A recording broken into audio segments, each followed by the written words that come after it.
people will find out to have the same birthday, so maybe not the same year, but the same day. The American Indian Center each fall puts on a harvest festival to remind our American Indian students as well as anybody else that we're thankful for the food that we have. We thank the Creator.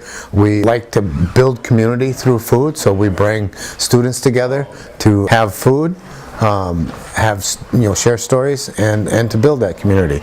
Working with a lot of American Indian students on the campus,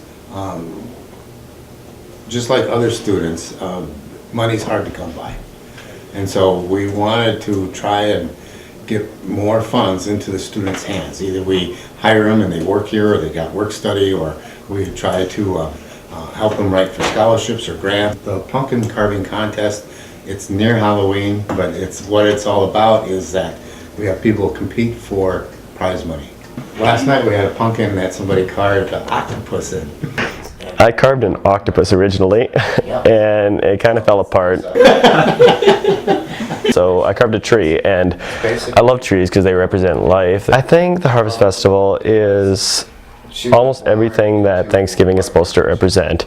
Unity, friends getting together, having good food, sharing stories, sharing experiences, making new relationships, and just having fun. Anytime you get a bunch of people together and you start talking, you get into things like culture and history and different backgrounds, and it's just a wonderful way to learn and experience something new.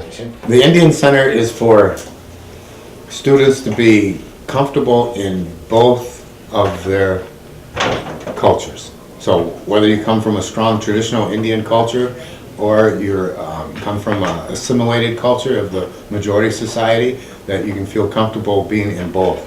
And so we don't celebrate Halloween here, but that doesn't mean you can't celebrate Halloween. And American Indians celebrate Halloween like they celebrate Christmas if they're Christianized, or if they celebrate Thanksgiving. They celebrate everything the majority society does. And they might have some own traditional ceremonies or practices that they do back home. And so they'll go home and do these things with their family or with their community. American Indians, like a lot of cultures, have a Thanksgiving celebration, but it's not the one that's typical in American society. I mean, American Indians give thanks throughout the year several times, 6 times, 8 times a year. Sometimes when they harvest the strawberries, or when the crops are in, or when the maple syrup is running. So we're always thanking the Creator and sharing that food with others. So it's a big Thanksgiving that occurs over and over again throughout the whole year. And that's not unique to American Indian cultures. Other cultures all the way around the world have their own versions of Thanksgiving. And so to have an idea of those Indians over there on the East Coast sat down with pilgrims and then spread that throughout the United States, say this is what Indians are or do. It's confusing. For 800 cultures in the United States, 600 are American Indian. So there's a huge diversity of Indian culture, history, and language. Well, nice to meet you guys. Nice to meet you. See you. We'll see you. Yep. Well, best of luck on the pumpkin carving.